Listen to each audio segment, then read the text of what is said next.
वरदां देवीं रामकृष्णं जगद्गुरुं पादपद्मे तयोः श्रुत्वा प्रणमामि मुहुर्मुहुः।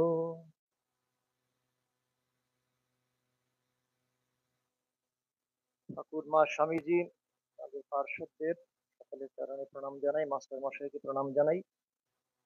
পূজনীয় বীরেশ্বরানন্দজি মহারাজের পুণ্য স্মৃতিতে অবগাহন করছেন সকলে, মহারাজের চরণে ভুয়ো ভুয়ো প্রণাম জানাই।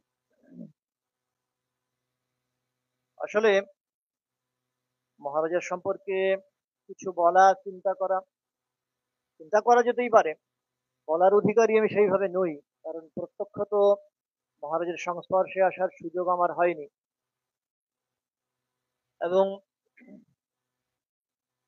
পরোক্ষভাবে মহারাজের সঙ্গ যারা করেছেন তাদের যদিও বা আরোগ্য ভবনে দর্শন করেছি, প্রণাম করেছি, কিন্তু সেইভাবে তাদের শ্রীমুখে মহারাজের স্মৃতি কথা শ্রবণ করা তেমন সুযোগ খুব বেশি হয়ে ওঠে। কাজেই সেই দিক দিয়ে ব্যক্তিগত বা সাধুমুখে শ্রুত স্মৃতি কথা আপনাদের সঙ্গে যে ভাগ করতে পারবো এমনটা দাবি আদতেই করছিল। ইতিমধ্যে খুব সুন্দরভাবে রাজর্ষি বাবু তাঁর নিজের ব্যক্তি জীবনের কথা কিছু বলেছেন, এবং পূজনীয় মহারাজের জীবনী তো খুব সুন্দরভাবেই সকলের সঙ্গে ভাগ করেছেন। সেখান থেকেই আমার একটা কথা বলতে ইচ্ছা করছে, মহারাজকে অনুমতি নিয়েই বলছি, যে বৌমার যে শরীরের সাথে স্বামী চিত্তানন্দজির অনেক মিল আছে। নমস্কার। স্বামীজি বলছেন আবার দুটো বিপরীত প্রান্ত অনেক সময় একরকম দেখায় একই বস্তুর কাজে, সেই রকম বিভ্রান্তিতে যেন ভাগ করা না পড়েন, সেটাই শরীর বন্ধু অনুরোধ এবং প্রার্থনা। রাজর্ষি বাবুর আলোচনার সূত্র ধরেই বা সেটাকে অবলম্বন করে ভিত্তি হিসেবে ধরেই কয়েকটি কথা একটু আমরা আরেকবার মন্থন করতে চাই। এক হচ্ছে এই যে অনুষঙ্গে আমরা এতক্ষণ ছিলাম, এই আলোচনা পর্ব শুরু হওয়ার প্রাক্কালে পূজ্যপাদ কল্যাণেশানন্দজি মহারাজ শ্রীরামচরিত তরণী সেন বধ সঙ্গীতের মাধ্যমে পরিবেশন করছিলেন। সেটা খুব প্রাসঙ্গিক আমার মনে হচ্ছিল এই কারণে যে আমরা শুনেছি বেলুড় মঠে এখন গেলেই বিকেলবেলা যে স্বামীজির মন্দিরের পাশে নিয়মিত ভাবে যে রাম নাম সংকীর্তন আমরা শুনতে পাই, সেটি আসলে প্রভু মহারাজের উদ্যোগেই শুরু হয়েছিল। কেননা মহারাজের দৃঢ় বিশ্বাস ছিল যে এটা অবশ্যই সমস্ত সংঘগুরুর বা সমস্ত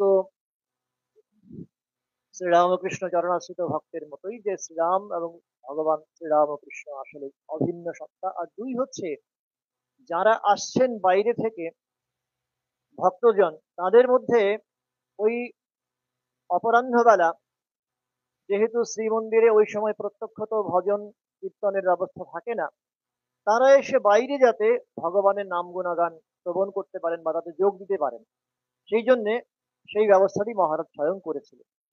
এবং আমরা যখন গৃহী হই, সন্ন্যাসী হই, ভক্ত হই, যারাই যাই, বিকেলবেলা বেলুড় মঠে গিয়ে এই আনন্দ, এই প্রসাদ কিন্তু প্রত্যেকেই ধারণ করতে পারে।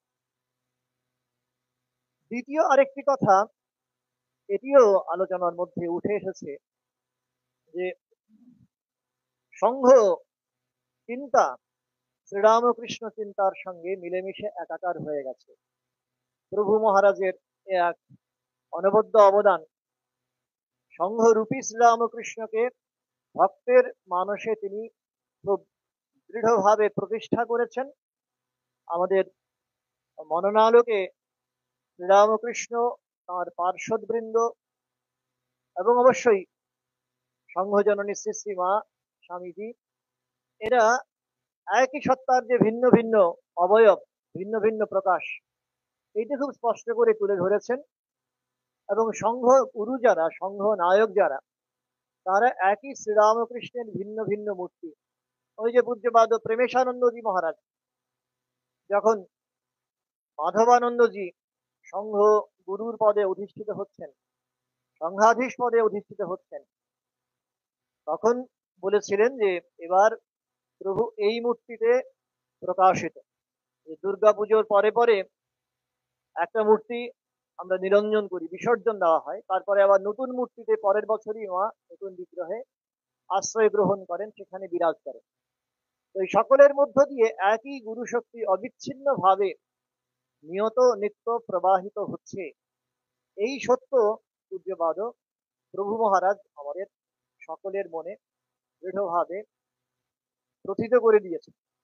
এবং তারই সেই পরম্পরাকে ধরে রেখেই আমরা এখন গুরু পূর্ণিমায় সমস্ত সংঘাধীশ মহারাজদের ভুলুণ্ঠিত প্রণাম জানাই, তাদের দিব্য জীবন চরিত আলোচনা করি। রাজস্ববাবু বলছিলেন যে প্রভু মহারাজ যে পরিবারে জন্মগ্রহণ করেছেন সেইটি আসলে একটি ভক্ত পরিবার।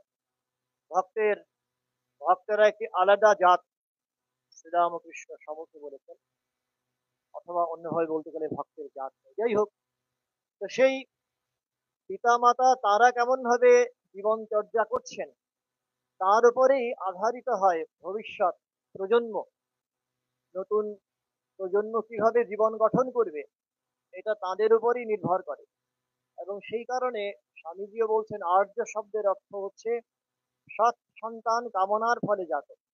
ঠাকুর হন, মা হন, স্বামীজি হন, প্রত্যেকের ক্ষেত্রে আমরা দেখতে পাচ্ছি, বা অন্যান্য অবতার পুরুষ, ঈশ্বর প্রেরিত মহাপুরুষ, প্রত্যেকের ক্ষেত্রেই এই অবতরণিকা যদি আমরা চিন্তন করি তাহলে দেখতে পাই প্রেক্ষিতটি নির্মিত হয়েছিল।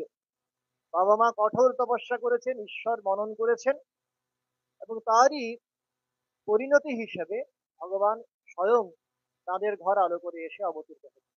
কাজে এই যে ভেঙ্কটেশ্বরের সেবা করছেন বাবা এবং মা নেত্রবতী, এটা খুব স্বাভাবিকভাবেই ভগবানকে স্বয়ং আমায় নইলে ত্রিভুবনেশ্বর তোমার প্রেম হতো জিনিস। ভক্ত ভগবানের অবিচ্ছেদ্য সম্পর্ক, এবং যেখানে আন্তরিক আকুতি, আন্তরিক আবাহন, সেখানে ভগবান সাড়া না দিয়ে পারেন না। এইটি একটি নির্ণয় আমাদের প্রত্যেককেই অবশ্যই স্পর্শ করে, নাড়া দিয়ে যায়। আরেকটি ঘটনা হচ্ছে শৈশবে প্রভু মহারাজ তার জনক জননী দুজনকেই হারিয়েছেন। এখন আমরা জানি না এটা কোনোভাবে তার অন্তর্জীবনকে প্রভাবিত করেছিল কিনা, তার ভবিষ্যৎ জীবনে যে বৈরাগ্যের মহিরুহ আমরা দেখতে পাই, ফলে ফুলে পল্লবে একেবারে নিজেকে প্রকাশিত করেছে পূর্ণমাত্রায়, তার বীজ কোনোভাবে লুকোনো ছিল কিনা এই অকাল পিতৃবিয়োগ মাতৃবিয়োগে, সেটা সেই তত্ত্বের অন্বেষণ করা এখন আমাদের পক্ষে সম্ভব নয়। কিন্তু ভাবতে ভালো লাগে যে তার পাশাপাশি যখন চিন্তন করি ওই ঠাকুরের ক্ষেত্রে বা স্বামীজির ক্ষেত্রে, তাদের উদীয়মান অবস্থায় কৈশোরে বা যৌবনে যখন অকালে পিতৃবিয়োগ হয়েছে, মাতৃবিয়োগ হয়েছে, সেগুলো দেখতে পাচ্ছি তাদের ক্ষেত্রে উদ্দীপনার কারণ হয়েছে। পরবর্তীকালে এটার উপর নির্ভর করে তাদের বৈরাগ্য, তাদের সাধনা, তার ভিত্তি হিসেবে এইগুলো কাজ করেছে।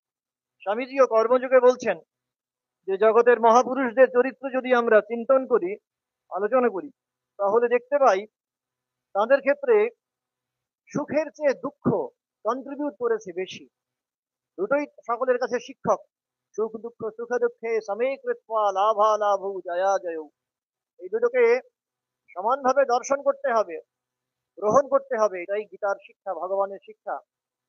তার জন্যে সুখ আর দুঃখ এই দুইয়ের কাছ থেকে শিক্ষা গ্রহণও করতে হবে, শিক্ষক হিসেবে তাদের গ্রহণও করতে হবে। এবং সেখানে স্বামীজি বলছেন সুখের চেয়ে দুঃখের অবদান কিন্তু বেশি। তো আমাদের এটা অবশ্যই একান্তভাবে ব্যক্তিগত কল্পনা, ব্যক্তিগত নির্ণয়। মনে হয় কোনো জায়গায় হয়তো প্রভু মহারাজকে দিয়ে স্পর্শ করেছিল তার অন্তর্জীবনকে, তার অন্তর্জীবনে বিকাশের ক্ষেত্রে এই বাবা এবং মায়ের অকাল প্রয়াণ হয়তো কোনোভাবে অনুঘটকের কাজ করেছিল।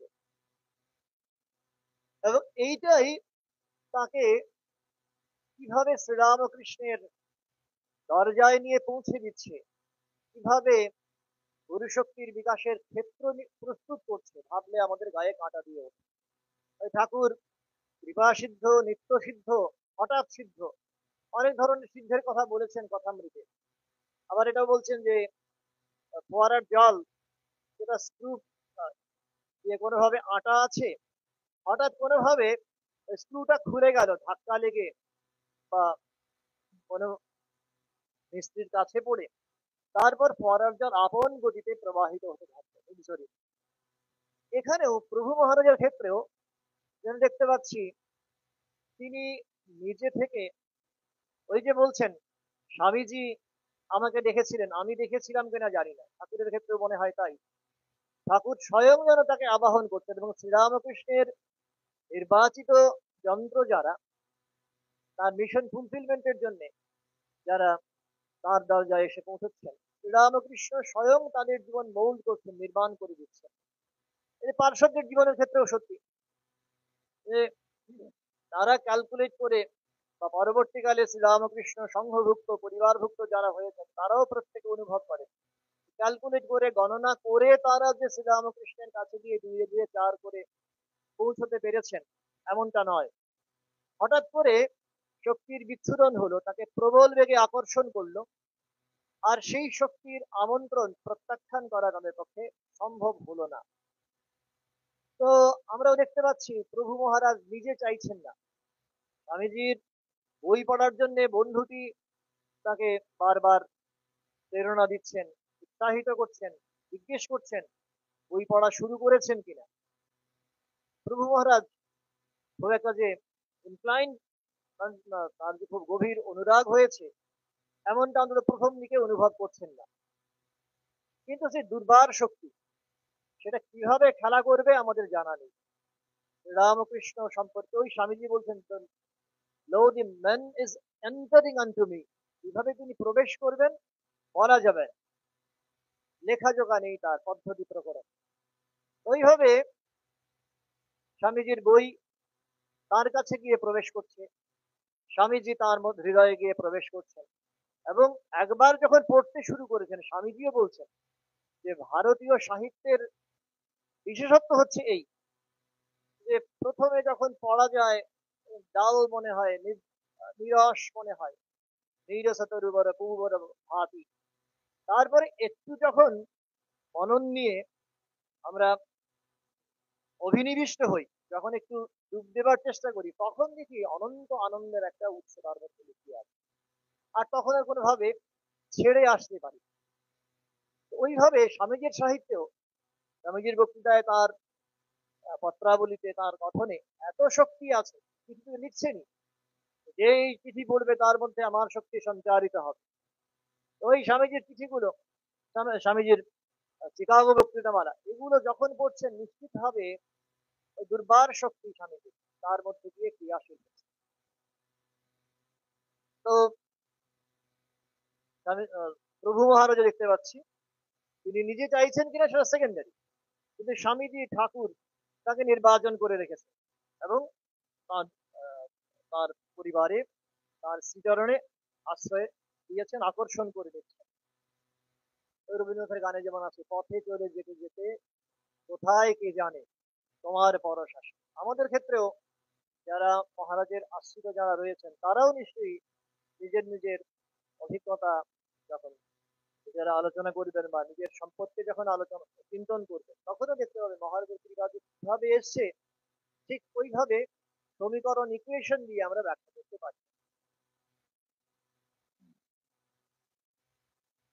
তা এই হেন অবস্থায় আমরা আরেকটা জিনিস লক্ষ্য করি যে যার সাহচর্যে এলেন, যার প্রেরণায় শ্রীরামকৃষ্ণ বিবেকানন্দ যুগলের কাছে প্রভু মহারাজ এলেন, সেই বন্ধু প্রবর পরবর্তীকালে কিভাবে তিনি দিন কাটিয়েছেন, তার জীবন মহিয়ান কতখানি, সেই তথ্য বা তথ্য অন্তত আমাদের সকলের কাছে জ্ঞাত নয়।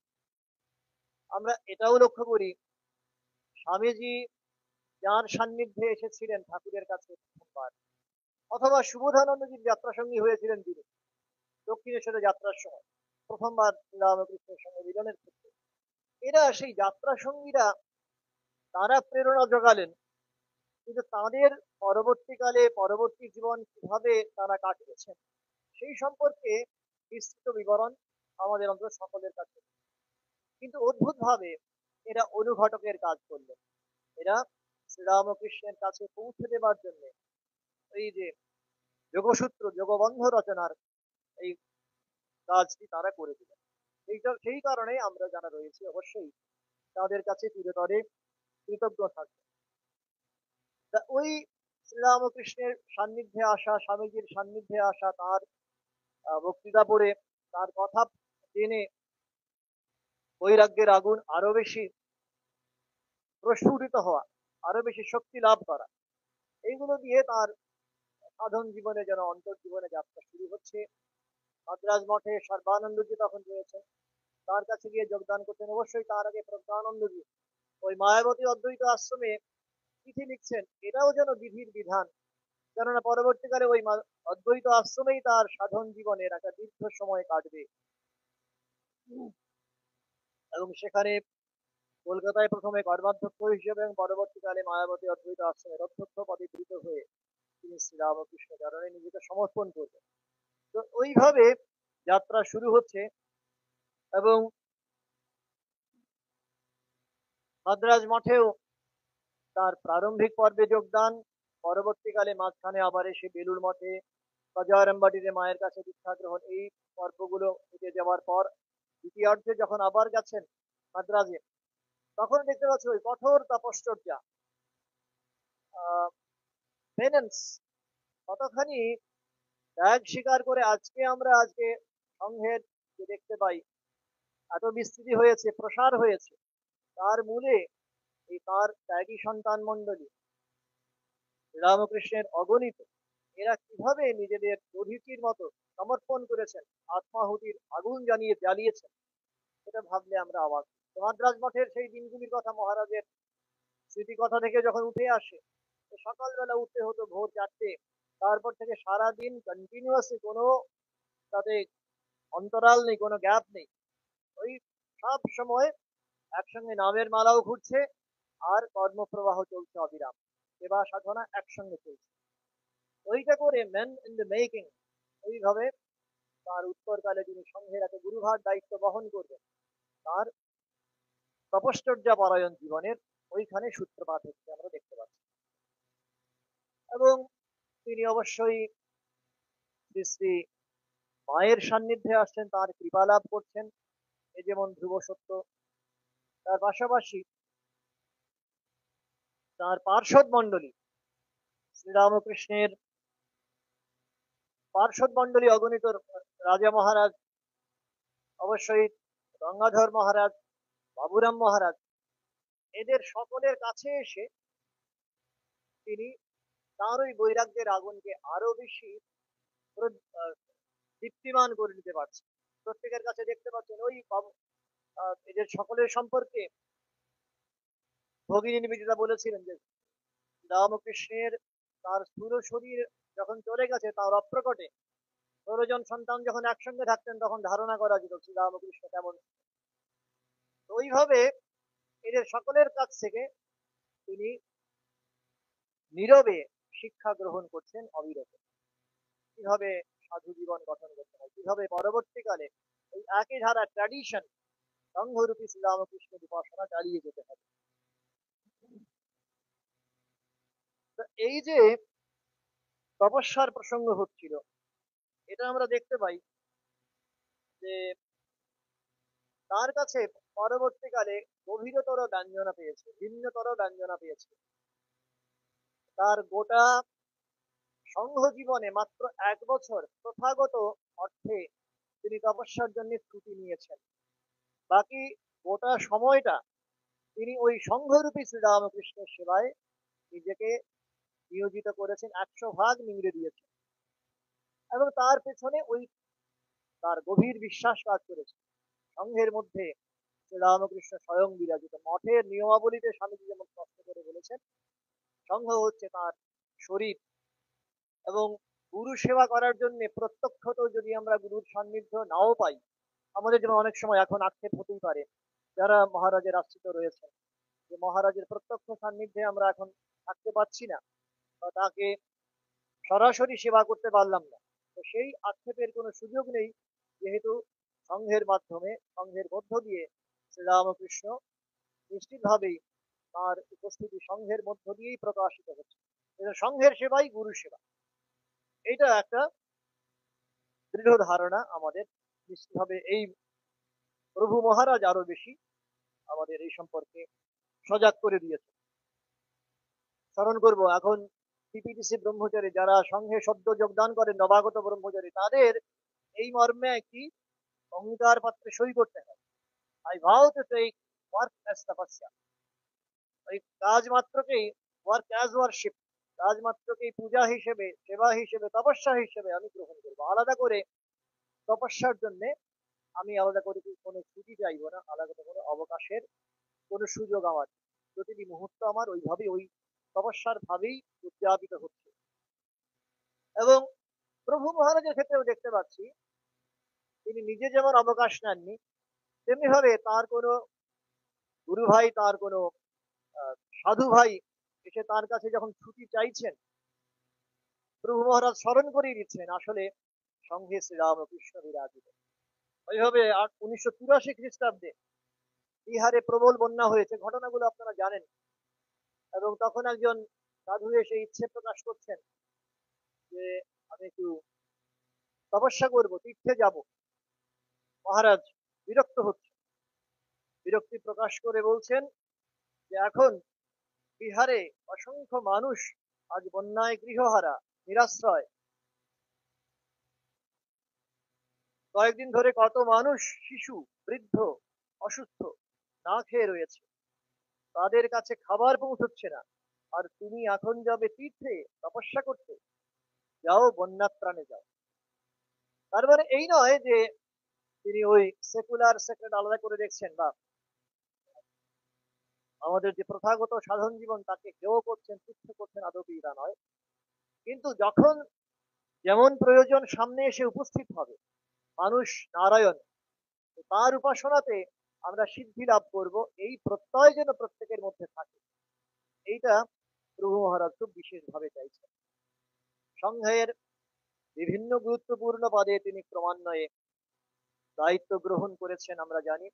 সহ সম্পাদকের পদে যখন বৃত হয়েছেন, তখন ওই রিলিফ, ত্রাণের কাজ, এই গুরুভার দায়িত্ব তার উপরেই সমর্পিত হয়েছিল। এবং আমরা জানি ওই সময়ে অর্গানাইজ রিলিফ, সংঘবদ্ধ যে ত্রাণ কাজ, সেটা বহুধা বিস্তৃত হয় এবং অত্যন্ত পারঙ্গমতার সঙ্গে মহারাজ এই বিশেষ করে বাংলায় খরা ত্রাণ 1943-45, তারপরে অগণিত যে সেবা কাজ, সেগুলো মহারাজ নিজে অংশগ্রহণ করেছেন, করিয়েছেন। সংঘের জীবন কিভাবে পরিচালিত হবে, আরো বেশি সুচারুরূপে পরিচালিত হতে পারে, মহারাজ সেই জন্য ভাবনা চিন্তা করেছেন। ওই স্বামীজি 3টে এইচের সমন্বয় চেয়েছিলেন, হেড, হার্ট আর হ্যান্ড। শুধু হৃদয় দিয়ে অনুভব নয়, মাথাটা খেলাতে হবে, পুরোধার মস্তিষ্ক, যেটা কিনা সমস্ত সমস্যার সমাধান করতে পারবে খুব ঠান্ডা মাথায়। দেখতে পাচ্ছি মহারাজের কাছে অত্যন্ত কঠিন সমস্যা, সংঘের হয়তো জটিল সমস্যা, তার সমাধানের পথ কিভাবে পাওয়া যাবে। মাধবানন্দজি ব্যক্তিগত সমস্যা নিয়ে যখন কেউ এসছেন, সাধুরা বলছেন প্রভুর কাছে যাও, তার কথা শোনো। এই বিশ্বাস তার মধ্যে ছিল, যেহেতু দেখেছেন প্রভু মহারাজ আসলে প্রত্যেকটি কাজ সমানভাবে ওই মাথাটা ঠান্ডা রেখে তার সমাধানের পথ নির্ণয় করতে পেরেছেন। ওই সময়ে দেশ স্বাধীন হচ্ছে, আবার পরাধীন ভারতবর্ষ দ্বিখণ্ডিত অবস্থায় স্বাধীনতা অর্জন করছে, শরণার্থীর ভিড় হচ্ছে। তারপরে আবার শ্রী সারদা মঠ প্রতিষ্ঠা হবে কিনা, এই নিয়ে দোদুল্যমানতায় দোলায়মান চিত্ত সাধুদের এই সমস্ত সমস্যা সংঘা নায়ক যারা রয়েছেন, শঙ্করানন্দজি মহারাজ তো ছিলেন বটে, তারপরে মাধবানন্দজি, এরা সকলে ছিলেন। এবং এর মধ্যে প্রভু মহারাজও স্বয়ং এই সংকটাবতীর্ণ অবস্থায় তার প্রজ্ঞা, তার বুদ্ধি দিয়ে, তার শুদ্ধ বুদ্ধির আলোকে সংঘকে পরিচালিত করেছেন। এবং অবশ্যই তার সঙ্গে সংযুক্ত হয়েছে হ্যান এই শুধুমাত্র হৃদয় দিয়ে অনুভব বা মস্তিষ্ক দিয়ে পন্থা নির্ধারণ নয়, এটাকে কাজে কি করে এক্সিকিউট করতে হবে, সেবামূলক কাজ কিভাবে আরো বেশি সংঘবদ্ধ হবে, এই সবটাই উদ্ভাবন করেছেন প্রভু মহারাজ। এই অনবদ্য হৃদয়বত্তার কথা, তার স্মৃতি কথা গ্রন্থে এখন খুব সুন্দরভাবে বিরিয়ে গেছে। সকলে জানেন, কিন্তু বারবার এগুলো স্মরণ করলে আমাদেরই আসলে শূন্য হয়। পূজ্যপাদ প্রভানন্দজির স্মরণ স্মৃতি কথা আমরা নিশ্চয়ই সকলে মনন করতে পারি। ওই বিকেল বেলায় এসছেন নরেন্দ্রপুর থেকে ধর্মাক্ত কলেবরে, মহারাজের ঘরে এসে প্রবেশ করেছেন জরুরি কাজে। মহারাজ দেখেই বুঝতে পারলেন খুব টায়ার্ড, ক্লান্ত হয়ে আছেন। তারপর কি করছেন, সাধারণ সম্পাদকের পদে তখন রয়েছেন বীরেশ্বরানন্দজি। পাশের ঘর থেকে একজন ছেলেকে ডাকলেন, কর্মীকে ডাকলেন, ডেকে বললেন বাজার থেকে বরফ নিয়ে আসতে। নিজে স্বয়ং ওই ঠান্ডা বরফ ব্যবহার করলেন, শরবত প্রস্তুত করলেন, লেবু দিয়ে ওই ঠান্ডা জল শরবত নবাগত ব্রহ্মচারীর হাতে তুলে দিলেন। প্রভানন্দজির চোখে তখন জল। একজন বর্ষিয়ান, সর্বোচ্চ পদে আসীন সন্ন্যাসী এইভাবে ব্রহ্মচারীর সেবা করতে পারে, এটা অভাব।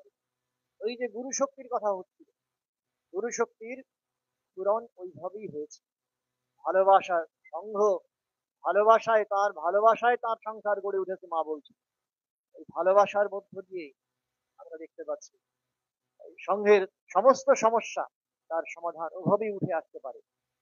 বীরেশ্বরানন্দজি গভীর ভাবে বিশ্বাস করতেন। এবং এই যে শুধু নবাগত ব্রহ্মচারীর ক্ষেত্রে তার ভালোবাসা সীমাবদ্ধ থেকেছে এমন নয়।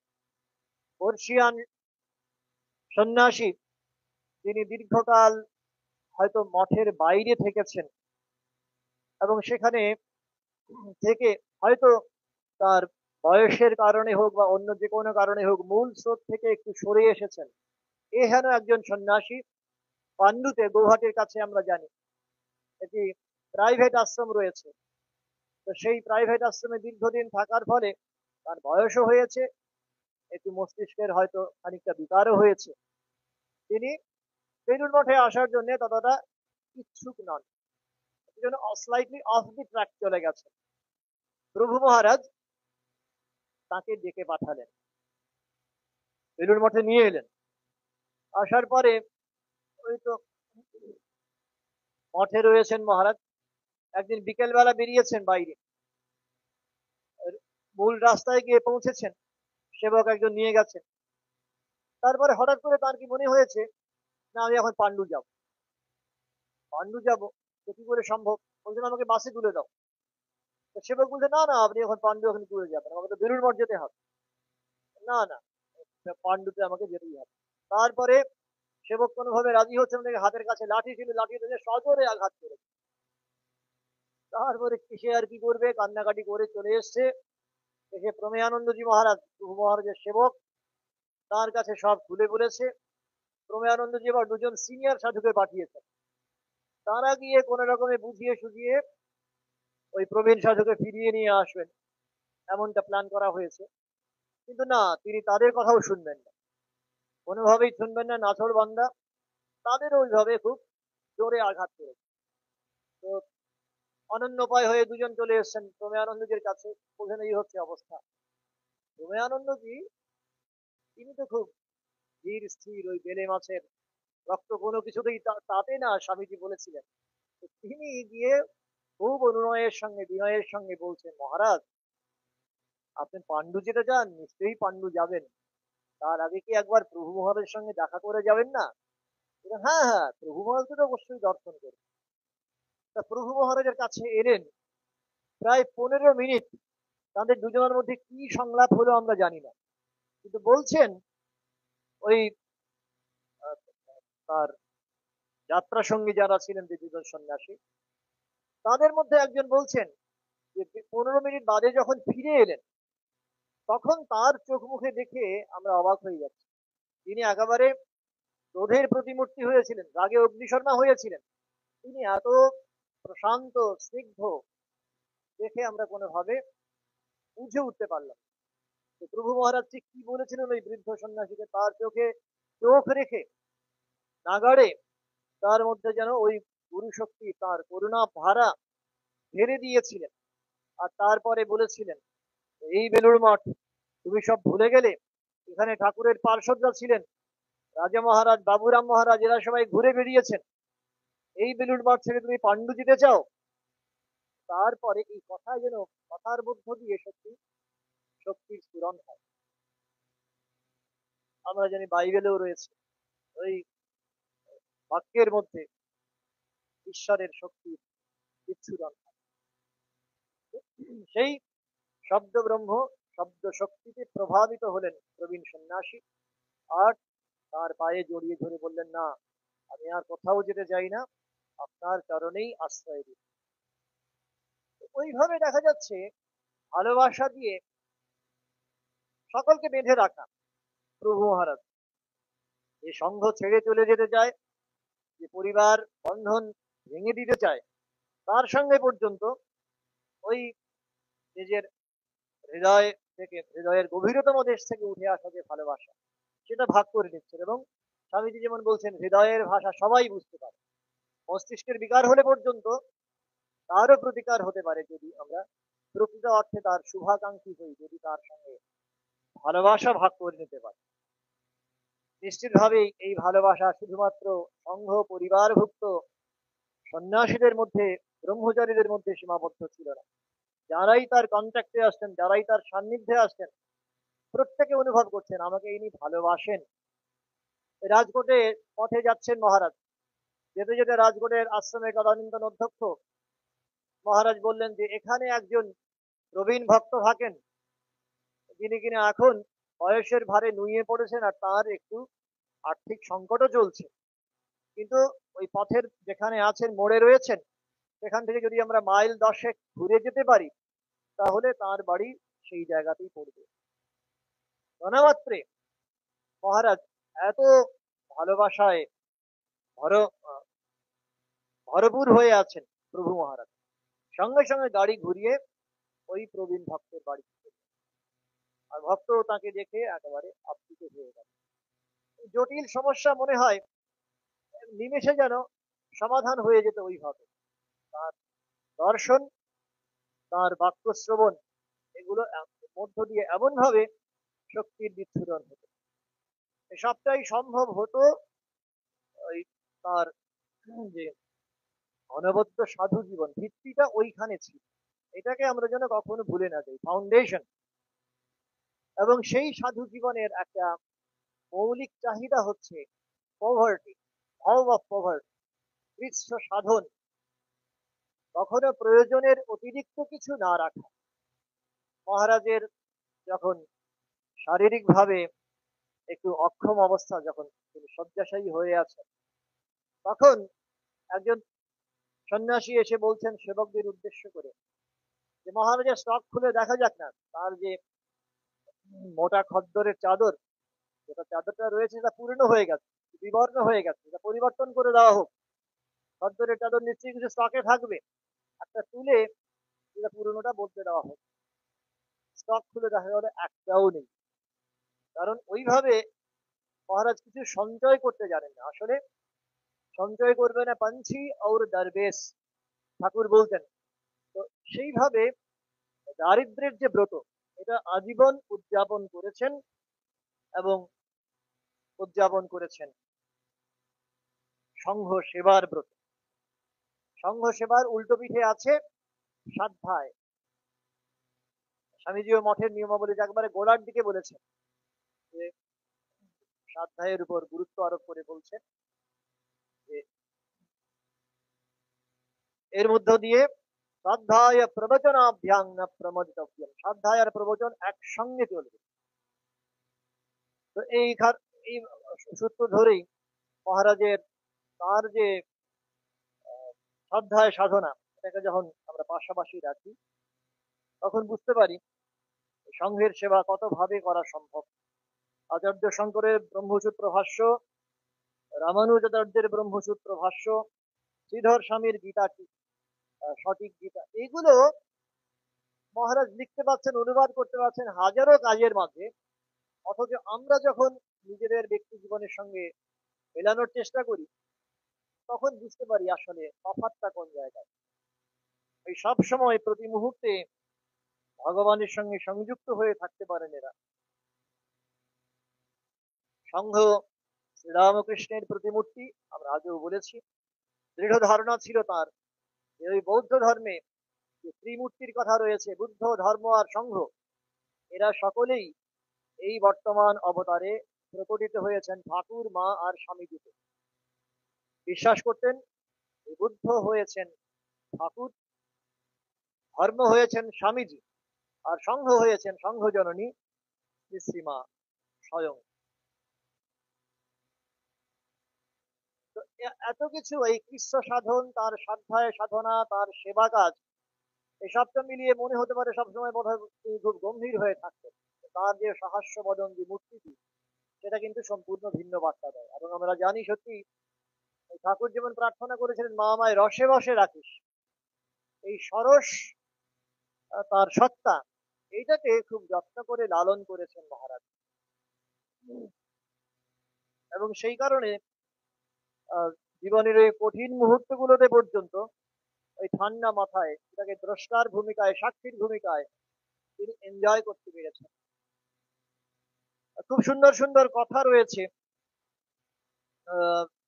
তার এই হাস্যরস উদ্দীপ্ত জীবনের। একবার দেওঘরে গেছেন, দেওঘরে পূজনীয় দয়ানন্দজি এসছেন, আর সময়ের সামান্য ব্যবধান মহারাজও এসছেন, বীরেশ্বরানন্দজি এসছেন। তো জানেন দয়ানন্দজি বিড়াল খুব ভালোবাসেন, কিছু আগে থেকে বলে রাখেননি। তো দয়ানন্দ যখন বিশ্রাম নিচ্ছেন, ওখানে গিয়ে জানালার সামনে গিয়ে বেড়ালের মতো করে মেয়াও মেয়াও করে ডাকতে শুরু করে। তারপরে বুঝে উঠতে পারছেন না মহারাজ।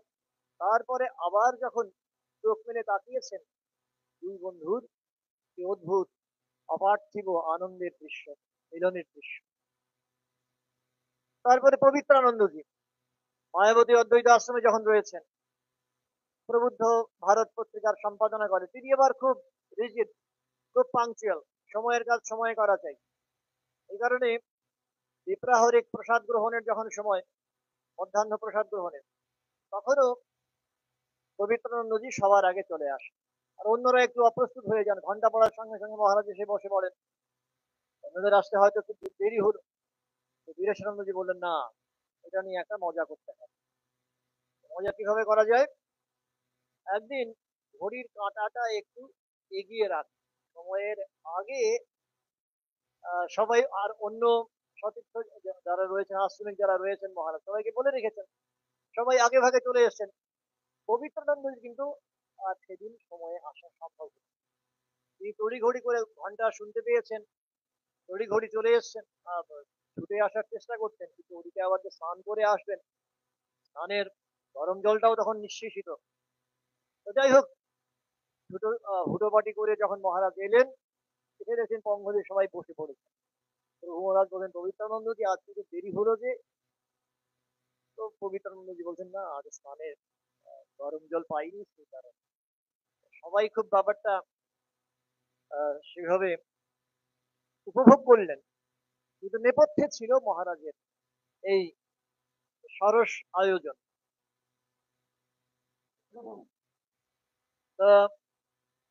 এই সবটা মিলিয়ে রসে বসে থাকা বীরেশ্বরানন্দজি,